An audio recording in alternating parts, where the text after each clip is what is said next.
Primary production continues to be in the crosshairs of the government. It's a climate-based attack on our prosperity, on our food security, an attack on our history, and in fact an attack on our way of life.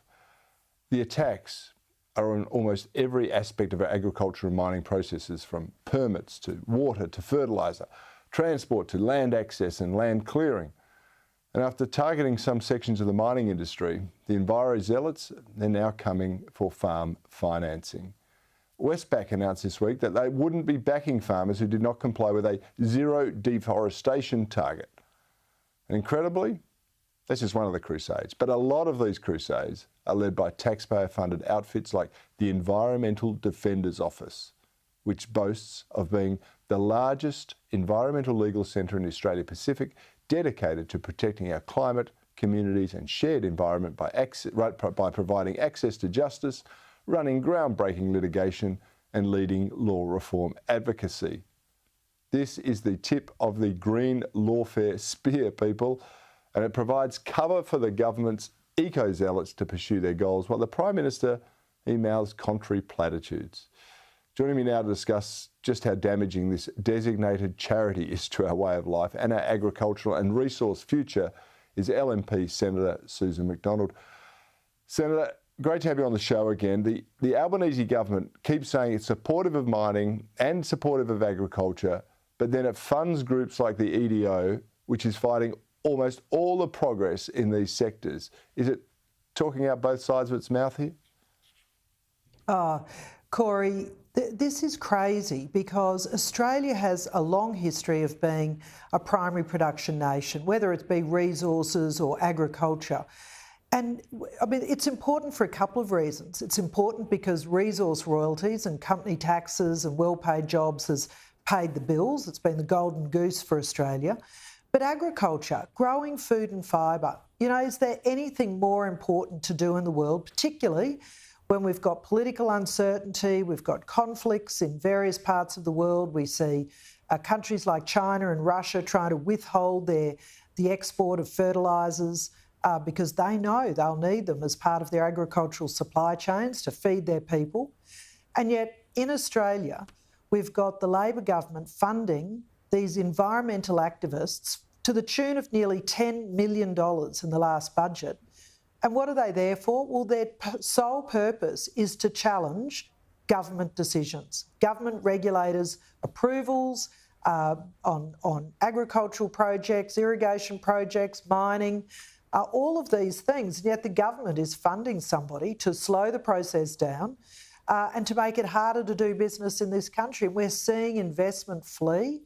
We're seeing other countries receive the dollars that should be coming to Australians for their jobs, for their taxes, so that we can continue to enjoy this first world lifestyle that we've got, Cory. But instead, we've got Labor talking a big game, but it's not what people say. You've got to watch what they do. And what this government is doing is undermining investment in important projects, but certainly in agriculture. And I think we've got to call this out loudly and clearly, because I don't think there would be a nation on earth that would knowingly attack its agricultural industry the way that Labor is allowing to happen.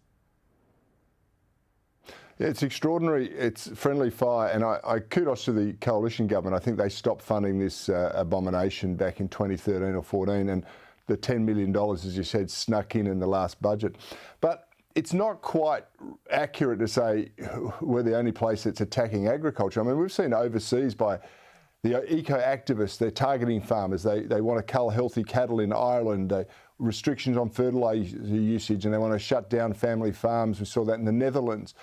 That troubling process appears to be on the march here, fuelled partly by this EDO, but the Albanese government wants to surrender basically our sovereignty in the agricultural sector to the UN and the zealots there, it appears. That's exactly right, Cory. We're seeing this creep of this ideology that is anti-agriculture and anti-food production, and as I've already said, just madness. So this layering, whether it be the Ag Minister, Murray Watt, announcing this methane pledge, whether it be the removal of water into intensive agricultural projects in the Murray-Darling, the banning of gillnet fishing in Queensland, The list goes on, and this is incredibly serious because on its own, each decision doesn't seem so important as when you look at the layering, the industrial relations, the strikes that are happening in meat processing plants this week. I think it is very, very dangerous what they're doing. It is an ideology that doesn't understand that in order for you and me and millions of Australians to sit on the couch tonight and eat something, to go to work tomorrow without having to keep a chicken in the yard or a cow, grow their own veggies, our Australian farmers feed us, and they allow us, 99% of the population, to go out knowing that we have food security. But that is hard fought for. And when we start to see financial organisations, insurance companies led by APRA, the Australian Prudential Regulator, the sort of regulatory requirements they're putting onto agriculture are not reasonable, they're not practical, and there is absolutely no understanding of what it's like to actually go and grow something, whether it's commodity cycles, climate cycles, price cycles. It is hard work to bring a crop or a herd to fruition, to be able to sell the excess, stay in business, and do it in a profitable, sustainable way. And yet this government is doing all it can just to undermine this side and that.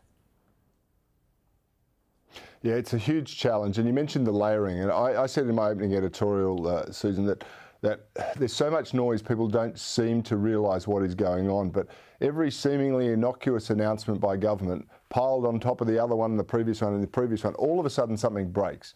Now, farmers have got a supportive group, the LNP, the National Party. There are plenty of Liberals that are very supportive of their cause. They've also got a National Farmers Federation, a peak body. What's their focus on this? I haven't heard much from them in recent years.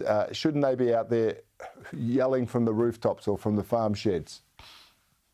Well, I'm absolutely delighted that the National Farmers Federation, with the new president, David Johanski from Victoria, has drawn a very clear line in the sand. And he said to the government, enough, you have to stop threatening agricultural production, the important work that we do. You cannot equate agricultural emissions to the emissions from building a luxury motor car, or we could probably come up with a long list. Agriculture needs to be treated more preciously. The NFF has stood up and said, enough. You have to stop these attacks on live export, on water into the Murray-Darling, on gillnet fishing, on a range of things. And I think it's very educational to see the Agricultural Minister, Murray Watt, calling it going to war with the government. Well, this is actually the job of the NFF, is to stand up and protect its members, to call out this outrageous regulatory attacks, and to make sure that Australians are protected, that the cost of food is protected, that Australian farmers are protected, and that we continue to have one of the best agricultural systems in the world. Our Australian farmers are not subsidised. They work incredibly hard, and it should not be that they have to fight the government to get on and do the important work that Australians want to see them be successful at.